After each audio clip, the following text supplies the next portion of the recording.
everyone, welcome back to Xylem Learning. നിങ്ങളുടെ സ്വന്തം Arunima miss ആണ്. എല്ലാവരും അടിപൊളിയായിട്ടിരിക്കുന്നു എന്ന് വിചാരിക്കുന്നു. CM കിഡ്സ് സ്കോളർഷിപ്പിന് വേണ്ടിയിട്ടുള്ള ഫൈനൽ ലാപ്പ് ഓഫ് പ്രിപ്പറേഷനിലാണ് നിങ്ങൾ എല്ലാവരും. സ്ഥിരമായിട്ട് ചോദിക്കുന്ന കുറേ ക്വസ്റ്റ്യൻസ് ഉണ്ട്, കുറേ ഇമ്പോർട്ടൻറ്റ് ഏരിയാസ് ഉണ്ട്. നിങ്ങൾ ആ ഒരു ഏരിയാസിൽ നിന്നുള്ള ക്വസ്റ്റ്യൻസ് ഒരിക്കലും എന്ത് ചെയ്യരുത്, സ്കിപ്പ് ചെയ്ത് കളയരുത്. നമുക്കത് എന്ത് ചെയ്യാം, കൃത്യമായിട്ട് പഠിക്കേണ്ടതുണ്ട്. സോ നമ്മുടെ ആദ്യത്തെ ചാപ്റ്ററിലുള്ള ഒരു ക്വസ്റ്റ്യൻ നമുക്ക് നോക്കാം.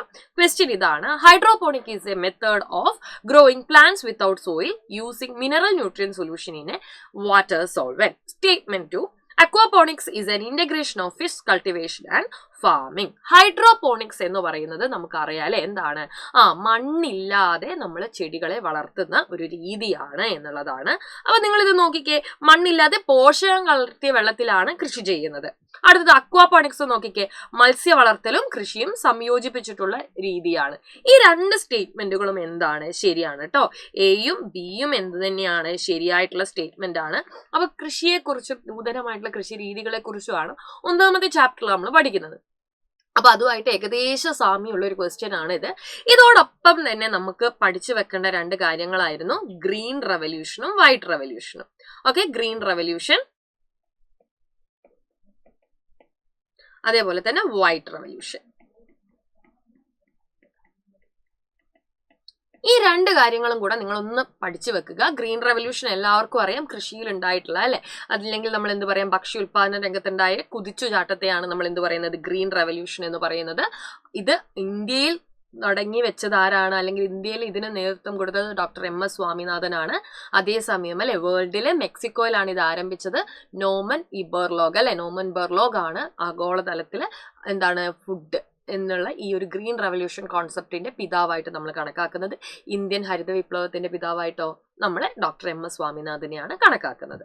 അതോടൊപ്പം തന്നെ വൈറ്റ് റെവല്യൂഷൻ എന്ന് പറയുമ്പോൾ അല്ലെ മിൽക്ക് പ്രൊഡക്ഷനിൽ ഉണ്ടായിട്ടുള്ള ഒരു ഡ്രാസ്റ്റിക് ഇൻക്രിമെന്റിനെയാണ് സൂചിപ്പിക്കുന്നത് അല്ലെ. പാലുൽപ്പന്നങ്ങളിലൊക്കെ നമ്മൾ എന്ത് ചെയ്തിട്ടുണ്ട്, ഇന്ത്യ ഇപ്പോൾ വളരെയധികം മുൻപന്തിയിലാണ്. കാരണം എന്താണ്, നമ്മൾ കയറ്റുമതി നടത്തുന്നുണ്ട് അല്ലെ. യെസ്, അപ്പോൾ പാലുൽപാദന രംഗത്തുണ്ടായ കുതിച്ചുചാട്ടമാണ് വൈറ്റ് റെവല്യൂഷൻ. മറ്റൊരു പേര് ഓപ്പറേഷൻ ഫ്ലഡ് എന്നുള്ളതാണ്. ഇതിന് പിന്നിൽ പ്രവർത്തിച്ചതും ഒരു മലയാളിയാണ്. അദ്ദേഹത്തിന്റെ പേര് വർഗീസ് കുര്യൻ എന്നാണ്. വർഗീസ് കുര്യൻ. നിങ്ങൾ പഠിച്ചു പോകുമ്പോൾ ഒന്ന് എന്ത് ചെയ്യുക, സെപ്പറേറ്റ് ആയിട്ട് ഇത് രണ്ടും കൂടി ഒന്ന് എന്ത് ചെയ്യുക, ഓർത്ത് വെക്കുക. ഡൺ. അതേപോലെ തന്നെ ഈ ചാപ്റ്ററിൽ നമ്മൾ സ്കിപ്പ് ചെയ്യാൻ പാടില്ലാത്ത മറ്റൊരു ഏരിയ എന്ന് പറയുന്നത് പ്ലാന്റ് ഹൈബ്രിഡ് സീഡ്സ്.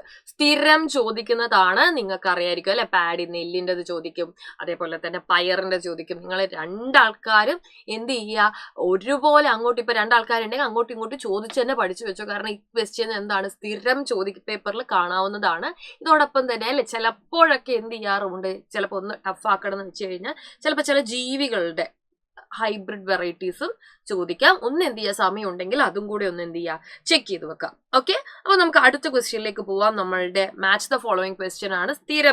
സ്ഥിരം ചോദിക്കുന്ന ഒരു ടൈപ്പ് ക്വസ്റ്റ്യൻ ആണ്. അതായത് ഇന്ത്യയിലെ പ്രധാനപ്പെട്ട കാർഷിക ഗവേഷണ കേന്ദ്രങ്ങൾ.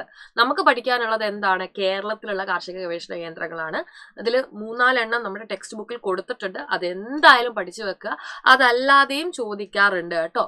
പന്നിയൂരുള്ള നമ്മുടെ കുരുമുളക് ഗവേഷണ കേന്ദ്രത്തെ കുറിച്ച് സ്ഥിരം ക്വസ്റ്റ്യൻ ഉണ്ടായിട്ടുണ്ട്. അപ്പൊ അതും കൂടി ഒന്ന് ഓർത്ത് വെക്കാം. അപ്പൊ തൽക്കാലം ഇതൊന്നും നമുക്ക് പെട്ടെന്ന് നോക്കാം. Kerala agricultural university, central plantation crop research institute of India, central tuber crop research institute of India, rubber research institute of India. ഏതാണെന്ന് എല്ലാവർക്കും അറിയാലേ. അഗ്രികൾച്ചറൽ യൂണിവേഴ്സിറ്റി നോക്കിക്കേ, എവിടെയാണ്, മണ്ണൂത്തി, തൃശ്ശൂർ. ഇത് അറിയെങ്കിൽ തന്നെ നിങ്ങൾക്ക് ആൻസറിലേക്ക് എത്താം. കാരണം എന്താ, ഒന്ന് C ആണ് അല്ലെ.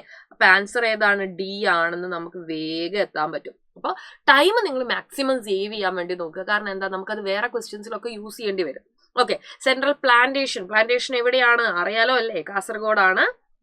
അതേപോലെ റബ്ബർ റിസർച്ച് ഇൻസ്റ്റിറ്റ്യൂട്ട് കോട്ടയത്താണ്. സെൻട്രൽ ട്യൂബർ ക്രോപ്പ് എവിടെയാണ്, ശ്രീകാര്യത്താണ് എന്നുള്ളത് ജസ്റ്റ് ഒന്ന് എന്ത് ചെയ്യുക, പഠിച്ചു വെക്കുക. ഞാനിത് മായ്ച്ചു കളയുന്നുണ്ട്. നിങ്ങൾക്ക് നോക്കി പഠിക്കണം എന്നുണ്ടെങ്കിൽ നിങ്ങൾക്ക് എന്ത് ചെയ്യാം, യൂസ്ഫുൾ ആയിട്ട് ഉപയോഗിക്കാം. ഓക്കെ, യെസ്, ഈ 3 ഏരിയാസ് നിങ്ങൾ സ്കിപ്പ് ചെയ്തേക്കരുത്. എന്ത് ചെയ്യുക, ഒന്ന് നന്നായിട്ട് പഠിച്ചു വെക്കുക കേട്ടോ. ഓക്കെ, അതേപോലെ തന്നെ സ്ഥിരം ചോദിക്കുന്ന കാര്യമാണ് സിമ്പിൾസ്. നമുക്ക് ഇഷ്ടമുള്ളൊരു ക്വസ്റ്റ്യൻ ആണ്. അതായത് പല സിമ്പിൾസും അല്ലെ, നിങ്ങളിത് വീണ്ടും ആവർത്തിച്ച് പറയുന്നത് എന്താണെന്ന് വെച്ച് കഴിഞ്ഞാൽ പലപ്പോഴായിട്ട് ഇത് എന്ത് ചെയ്തിട്ടുണ്ട്, എക്സാമിന് ചോദിച്ചിട്ടുള്ള ക്വസ്റ്റ്യൻ ആണ്. അതുകൊണ്ടാണ് നമ്മൾ എന്ത് ചെയ്യുന്നത്, ഈ ഒരു ക്വസ്റ്റ്യൻ എടുത്തെടുത്ത് നിങ്ങളെ പഠിപ്പിക്കുന്നത്. ഓക്കെ, അതേപോലെ തന്നെ അല്ലെ നിങ്ങൾ പഠിക്കേണ്ട കുറേ ചാപ്റ്റേഴ്സ് ഉണ്ട്.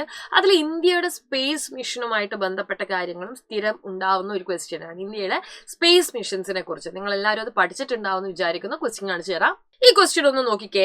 ഭൂമി നീലഗ്രഹം, സൂര്യൻ ഒരു നക്ഷത്രമാണ്, ചന്ദ്രൻ ആദിത്യ എൽഫോ, ചൊവ്വ മംഗൾയാൻ.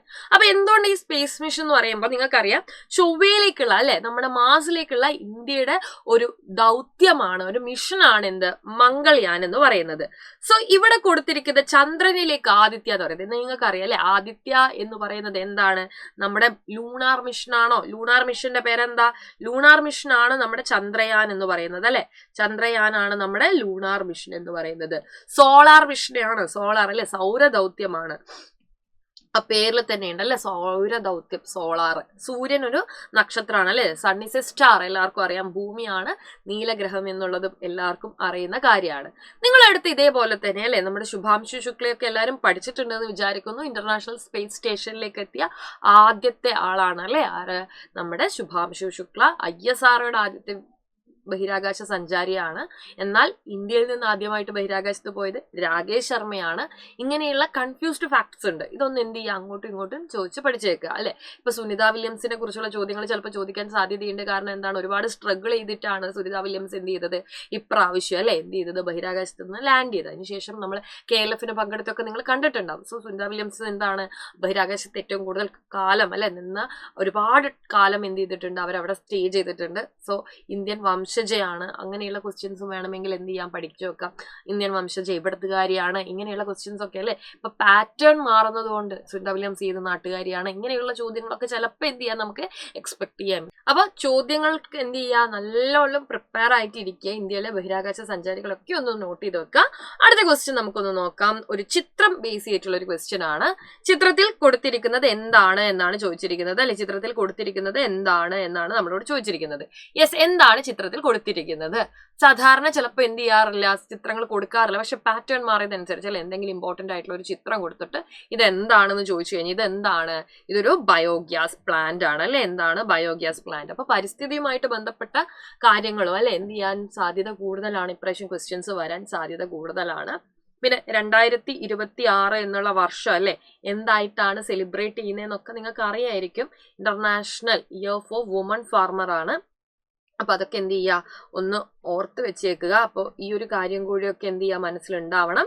Okay, yes. അപ്പൊ നല്ലപോലെ പഠിച്ചു വെക്കുക. എല്ലാ മക്കൾക്കും ഓൾ ദ വെരി ബെസ്റ്റ്. അടിപൊളിയായിട്ട് പഠിക്കാം.